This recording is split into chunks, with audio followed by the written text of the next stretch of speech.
Welcome to the Break the Stigma podcast, where each episode we focus on raising awareness and debunking the negative stigma behind mental health. Hey guys, I'm Angel. I'm Kianah. And this is the Break the Stigma podcast. We're finally back together. We are. We're reunited and it feels so good. It really does. I missed you so much. I missed you too. Oh, my bestie. So we just came back from IHOP for lunch, and we're both pretty depresso espresso. Feeling emotions based off of that. Yeah, because both of us, if you don't know, we both of us struggle with eating disorders. Mm-hmm. So eating out is very hard, especially eating in front of other people is very hard. Mm-hmm. So we're dealing with that, and we wanted to be open and honest with you guys about how we're feeling, I guess. Yes. How are you feeling? I am trying to get over like the guilt of it and just try to, because what I had was really good, so I'm trying to focus on how good it was instead of like how it's gonna make me feel later and thinking about getting rid of it. So that's what I'm trying to focus on right now. Like the fact that you enjoyed it rather than... Yeah, like the taste and all that stuff. Focusing on the senses. Yeah, using my 5 senses, yo. For me, I think it was really hard because I haven't had a full meal in a few days. So this was my first like full actual meal. So it's definitely been a struggle busting, but we both finished our meal, so virtual high five to the crowd. Yeah. High five for us. Yeah, so that's how we're both feeling. But now to get into this episode for this week, we're going to talk about Kianah's experience in residential, which is why we haven't had an episode since the last one in 2.5 months, 3 months, because Kianah was in residential. So Kianah, you want to talk about your experience in residential? Yes. So I was at the infamous Timberline Knolls, and I was there for 2 months, and then I was in their PhD program for like 3 weeks, and it was an experience that I think I needed to heal. Like I still have trauma. I had trauma that I just didn't want to face or deal with, and going there, spending the months there, I was able to like face it. And I think even with like my eating disorder thoughts, because at Timberline they treat everything, so like there's precautions for people with eating disorders there. That definitely helped with my eating disorder. It was definitely hard, the hardest work that I've ever put into treatment, I think. And definitely worth it. There were days that I was just like, I would cry. And just, I don't even know why I'd be crying, but I'd just be crying because I'm like just so exhausted from the hard work. But then looking back like 3 months later, it's like, wow, I have grown, which is something that I didn't think that would be possible. Like, I'm using skills that I've learned, like the DBT skills, and I'm actually making time in my life for things that I enjoy, like hanging out with Angel.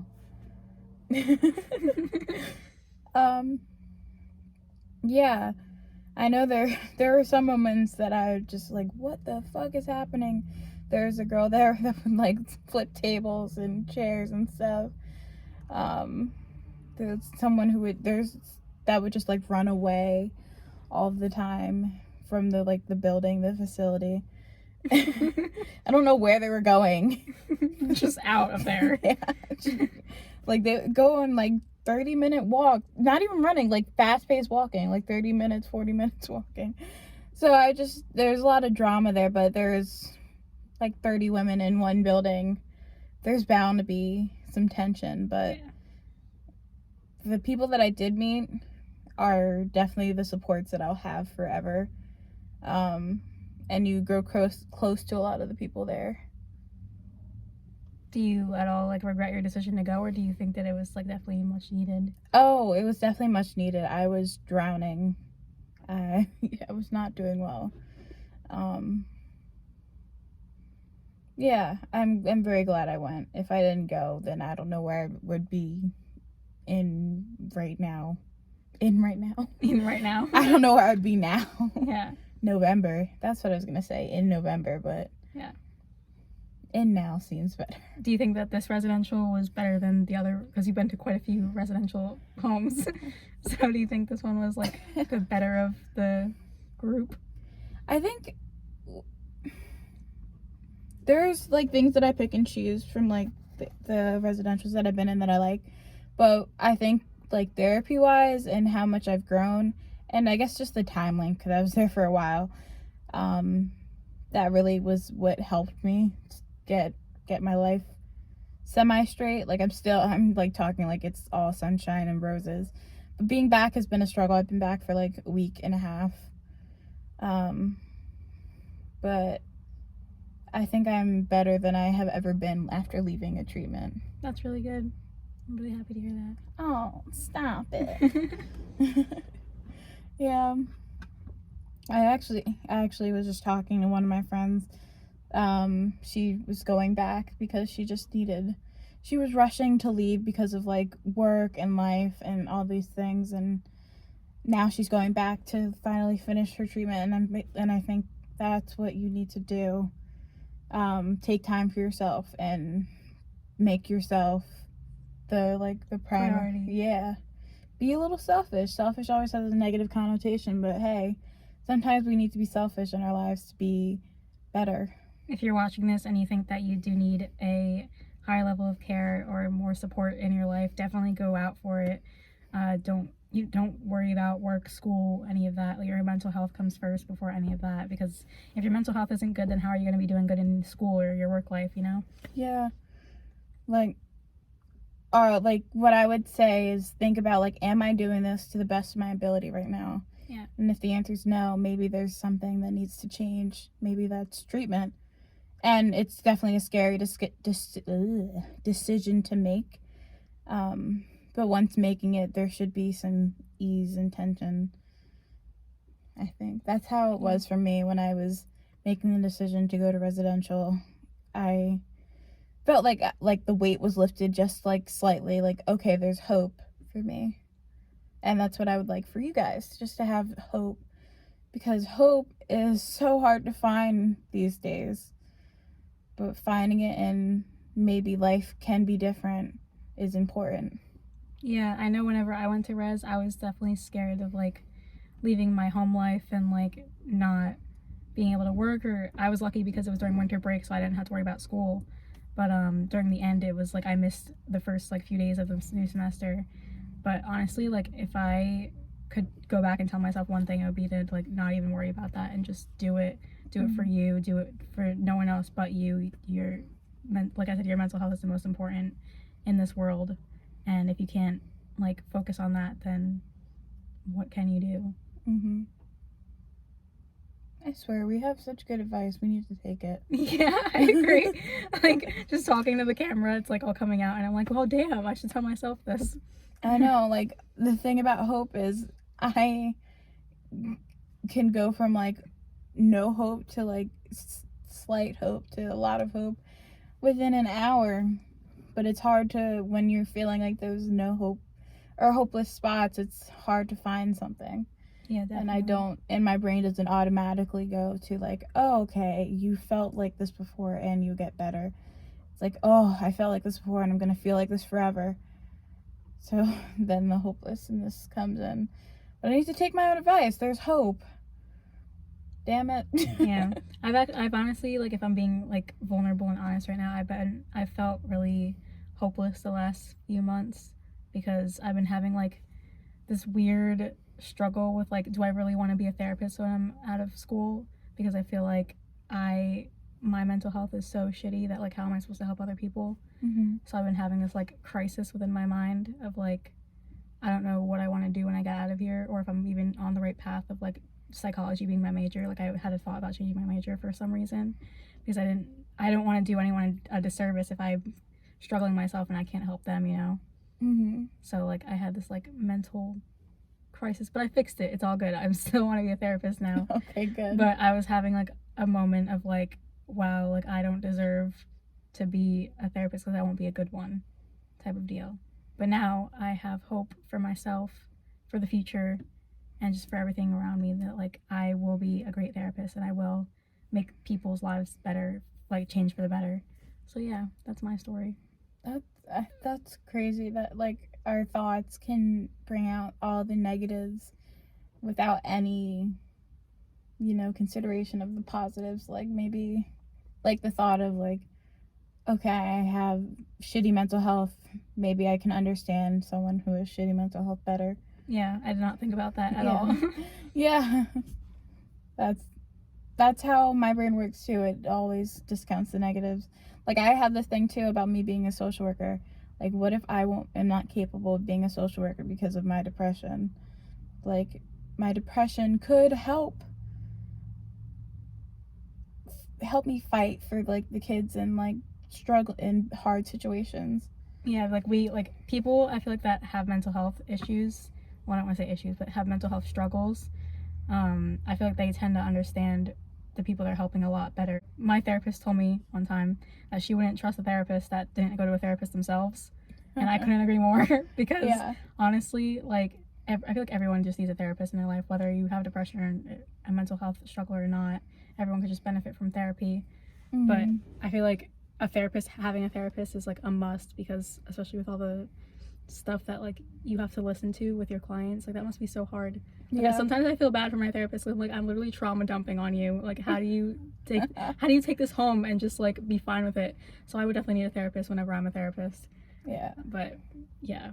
My dietitian at the PHP program talks about her therapist all of the time. Yeah. Cause she's like so real with it. She's like, hey, I'm fucked up and I get therapy and I take meds and everything. This is what we have to do, the work together. I feel like if she wasn't so real with us, I wouldn't have like made discoveries in like my eating disorder treatment. Yeah, and I appreciate like clinicians and stuff like that are like real and honest with you. Like if they're all like pretending that their life is sunshine and rainbows, like it's not realistic, and you're not gonna learn anything. But like if they're honest with you, like, yeah, hey, like I struggle with this too. They don't have to go into grave detail, obviously, but like if they're honest about like that they've struggled with something and they can relate to you, then that's like, it makes the experience like and the therapeutic bond that you have a lot more better. No, I feel that. My therapist when I was in residential, she would like disclose and be real. And I know that's up to like the therapist, like how much they want to share. But like she helped me so much because I knew that like what she was saying to me wasn't actually bullshit. It was actually things that she did in her life that actually helped. Yeah. Gail, gotta love you. Gail, if you're watching this. Probably not. I love you, Gail. Let's talk about the fact that we tried to have the same therapist, guys. Oh my god, it didn't work. No, so I talked to, for those of you that don't know, my therapist, Danielle. I talked to her because Kianah, whenever she came out of res, she was looking for a therapist because her therapist had like a wait list or something. Yeah, but now she doesn't. It's a weird thing. Yeah. But anyway, so I gave Kianah my like where I go is like the practice. Yeah, I gave her the phone number for it, and I was like, ask for Danielle so we could have the same therapist.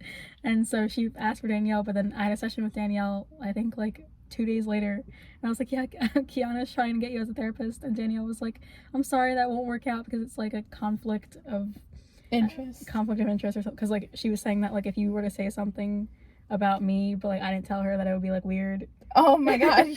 I didn't even think about that. So like if you were to tell her like, oh yeah, like Angel's feeling suicidal, but like I didn't tell her that I was feeling suicidal, it'd be like a weird, like, do I go to Angel and tell her what Kianah told me, or like do I, because obviously that's a confidential barrier or whatever. Yeah.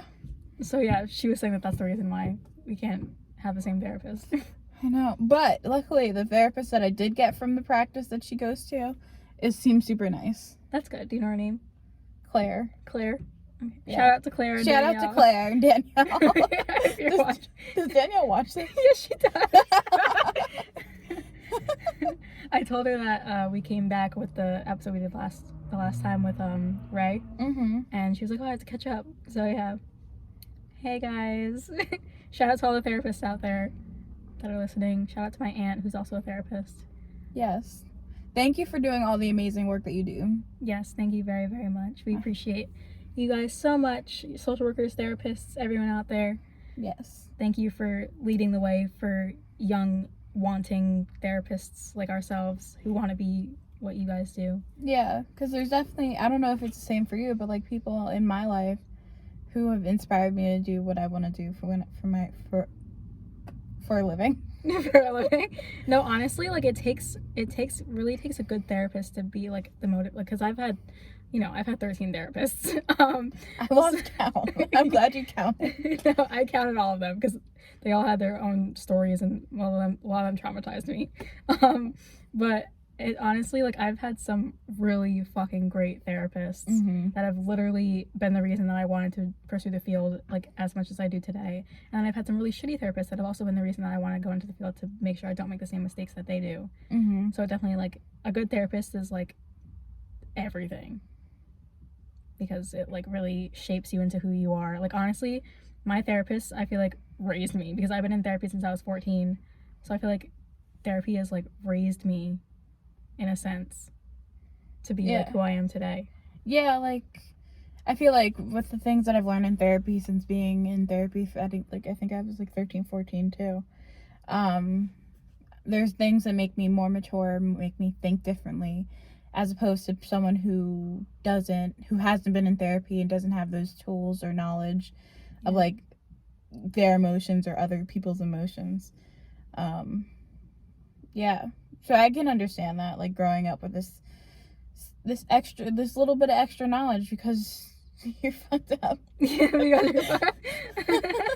Let's talk about, though, how exhausting it can be, though, having that extra knowledge and everyone trying to take advantage of that. Because I don't know if it's the same for you, but being the therapist friend, I think we had an episode on this, but like going back to it, being the therapist friend is honestly so exhausting, because I stay up until like 4 o'clock in the morning talking people out of suicide, and yet, like, if I'm feeling the same way, like, they don't do it for me. Like, I'm like, obviously I have you now. Yes. But when I didn't have you, yeah, I like would stay up until like 4 o'clock in the morning talking my friends out of suicide or talking them out of a depressive episode, and it would just exhaust me so much. And then when it was my turn to like turn around and like need them, they didn't do the same for me, and it's like exhausting. I don't know if you have an experience with that. I did in the past. Right now, my friend situation is limited to like a handful of people, so I don't have to deal with that as much. But yeah, it is exhausting, and it's people definitely take advantage of the fact that you like have that extra knowledge of being in therapy. Yeah, because I think of you as a therapist, even though it's like, go to your own therapist. Yeah, especially like, let's say my sister, for example, she'll talk to me about her things, but I cannot go to her for anything mental health wise. Is there a reason why? Do you think she just wouldn't be receptive? Her emotional intelligence is very low. Like, any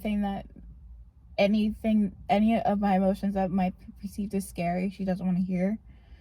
But my emotions are scary. They're scary to me. So like, if they're scary to me, they're definitely gonna be scary to her. So I can't do that to her, because then it'll put her in a bad mood or like make her upset, and then I'm the one taking care of her because she's full circle. So it's like there's no point in doing that.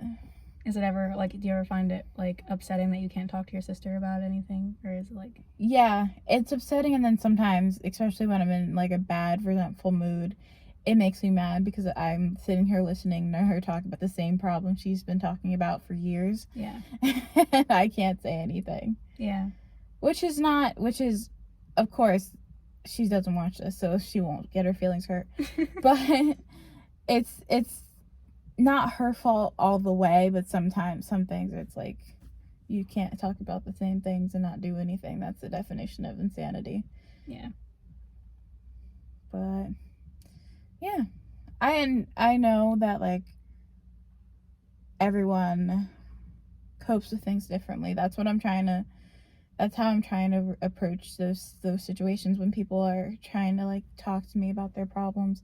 Some people don't feel comfortable talking to a stranger, aka a therapist, but yeah, I recommend it to anyone. I also recommend therapy, because even if it is a stranger, obviously, like, yeah, it's uncomfortable at first, but would you rather talk to a stranger that's like non-judgmental and non-biased about anything that you're going through, or would you rather talk to someone you know that like could possibly be judging you and have a biased opinion, you know? It's like weigh the pros and cons. And plus someone you talk to, like someone that you know, might not have the right answers or right solutions, or might not even know what to say, because therapists are literally trained to help you, and they're trained to know what to say. Like, take advantage of that.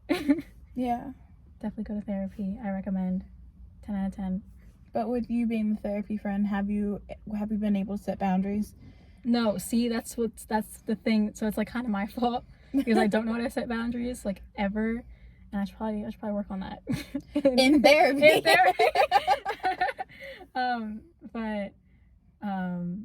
Yeah, I'm a people pleaser. So anytime I don't know how to say no to people. Anytime someone asks me something, I never know how to say no, because I just want to make them happy.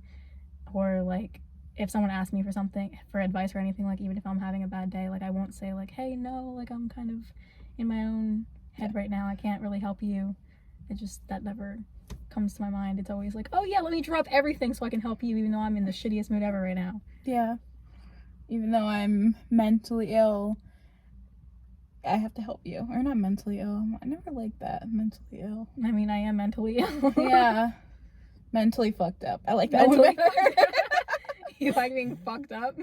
Yeah. I don't know. Maybe I'm fucked up for the reason that I like to be called mentally fucked up. I'm an onion man. An onion? I have so many layers. I thought you were gonna talk because you cry easily or something. Because onions make you cry. There's this Bo Burnham thing, and he's like, look at that depressed onion cutting himself. And he's crying. Oh my god. I thought you meant like actually. Oh my god. No, not an actual person, but like a fucking onion. Yeah. Wow. Yeah, dark humor for the win. Yay. Oh my god. I make too many jokes about my trauma. I showed my therapist a TikTok that I made about me joking about my trauma, and she laughed, and it made me feel so good about myself. I did see a TikTok that you made. You gotta check Andrew out on TikTok. I saw a TikTok that you made that like was me, like, I don't know, I started laughing like audibly. I forget which one it was. I saw it like yesterday or today. One of my trauma TikToks. Love that. No, but literally, I showed my therapist a TikTok, and like I could tell that she was trying to hold back the laugh, but like she couldn't. So she like let out like a chuckle, and I was like, "Ha! You think I'm funny? You think I'm funny? So you think I'm funny?" And it was like the best thing ever, because I was like, "Wow, I feel so validated." Yeah, I feel validated in my funniness. Thank you for laughing with me at my trauma, because I can't take my trauma seriously. And I cope with it by laughing at it. Well, you can't make it go away, so like, can't beat them, join them. Can't beat them, join them. So I asked about you asked me about how I've been for the past 2 months in treatment. How have you been outside of treatment? Yeah, I feel like I need to open in treatment, honestly, because my mental health was severely declining. Because I wasn't there. Yeah, because you weren't there. You were the person keeping me sane. Literally. If you guys don't know, me and Kianah literally hung out like every single weekend in the summer. It was great. And then she fucking left me for 3 months. So yeah. Anyway, but my eating disorder has gone severely downhill. Yeah, downhill. Mm-hmm.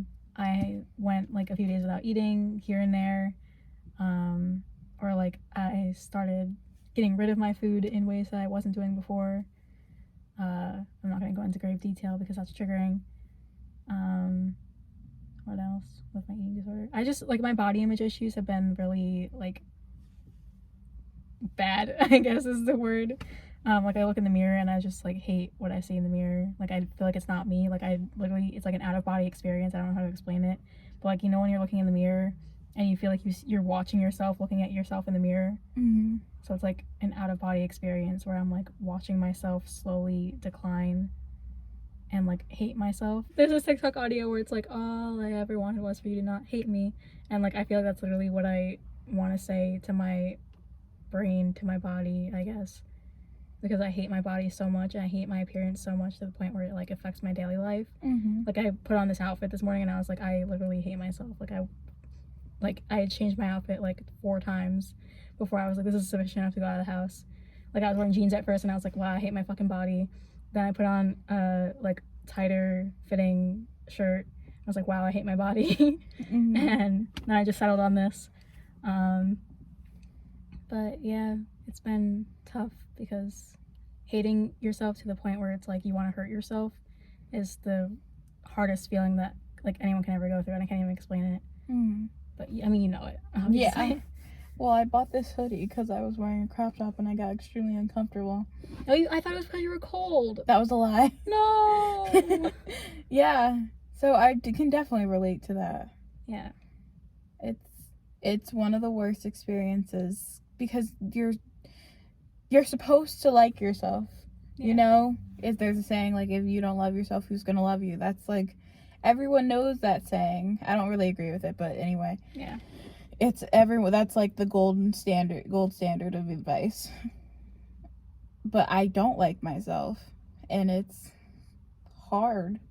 Yeah, and it makes you feel even worse when like everyone else around you, it's like, oh, I love you, you're so beautiful, you're so pretty. Like everyone else around you is telling you that. Like my mom tells me like a lot, like that I'm how pretty I am or like how beautiful I look, and I feel bad like hating myself because obviously like my parents created me and they think I'm this beautiful person and I hate myself. Yeah. So it makes me feel bad that like I hate what they created. Like I feel like I should love myself. Yeah. But it's hard. With like SI and everything, looking at my mom and seeing how much she loves me and how much she worries, it like hurts because I'm not enough. Or I feel like I'm not enough. I'm not being enough for her. Yeah. Not like she says that to me, it's just like a feeling that I get. Yeah, I feel the same way. Like I was like my parents brought me into this world and like I'm supposed to love life. Like I don't know what like to do with myself. Like I didn't think that I would be alive past 16, let alone turning 21 next month and graduating college next semester. Like I don't know what I'm doing with my life, but I feel like I should love my life more because of the life that they gave me. Like my parents gave me a great life and I should love it, but I don't. And that like sucks. Yeah. It does. But hey. That sounds like minimizing. You are trying. Like, not everyone can say that. And I'm trying too. Not everyone can say they're trying to. You're in therapy twice a week? Yeah. Which one? Twice. Twice a week. Trying to figure out this fucked up world. And I'm in therapy to try to figure out this fucked up world, and we're trying to survive together. That's all that we can do for now until something else comes up. I hate the fact that we're just merely surviving and not living. I was talking to one of my friends the other day about that. I'm like, how is coasting living? Yeah, just riding the wave at this point. Like that's, what is that, a DBT? Yeah, ride the wave. Ride the wave. Just riding the wave out, guys. Honestly, even if you feel like life sucks and that you don't want to live anymore and that you don't want to be here, just ride it out. Just tell yourself one more day to wake up, one more day to get through it, one more day. That's what I keep telling myself every single day that I wake up. Like, just make it through today. Every day that you wake up, just tell yourself that. Because every day is a new day, every day is a new beginning, and every day is a new hope for the future, if that makes sense. And that's the thing that's crazy. It's like, one more day. Why do I have to wait for one more day? Because you don't know what's happening the next day. You don't know how you're going to feel. You might guess how you might feel, and you might be right, but you don't know until you give it that one more day. Maybe that should be the title, One More Day. One more day, yeah. Well, with that being said, guys, we're going to try and end on a happier note. Yes. So what was your favorite part of today? Definitely seeing you. I got to hug you. Oh, yeah. Hug again. Hug you. Yay. Yeah, that was also my favorite part for today. I literally all day, I went to my dad's toy show this morning, so that was also at the top of my list. Because I got to see him, like, live in action selling his, like, pops and cards and stuff. But then I told my dad, I was like, I'm going to see Kianah, and he was like, oh, give her a hug for me. Aw. I was like, yeah. So Papa Bradley highlighted both of our days of seeing each other. Yes. And after 3 months, it felt very great to have a hug from my best friend again. Yeah, it did. Because, like, when I tell you guys, Kianah is like a sister to me. Like, I don't know where I would be without you. And the fact that, like, I didn't get to see you for 3 months. And when we went from seeing each other, like, literally every other day to not at all for 3 months, that shit hurted. Yeah, I know. It was an adjustment for sure. Yeah. And like, I would look at this sounds really weird, but like, I would look at your bathing suit in my drawer and be like, damn, I miss Kianah. And then every time my mom would ask about you all the time, be like, did you talk to Kianah? And I'm like, no, I didn't get to talk to Kianah because, like, I couldn't talk to you. Yeah. Things of being at res. Yeah. I saved the voicemail that you left me while you were there. Oh. Yeah. Kianah left me a voicemail while she was in res, like, telling me that she was okay, and I kept it on my phone to, like, make myself feel better knowing that you were good. I had a picture of you that I would stare at. Aww. Yeah. Creepy and sentimental at the same time. Yeah, it was like one of our photo shoots that we had. Like, I miss my life. Yeah. I miss Angel. We should have another photo shoot. We should. I 100% think you should have one right now. You look really good right now. Well, no. Seriously, that whole outfit on you was great. Well, I'm a G anyway. You guys know this. God. Well, but that's it. Gonna cut it off there, guys. Oh my god, we have to actually do that. Hey, we did it. Hey. All right, we'll see you guys next week. Thanks for tuning in. Thank you. Bye.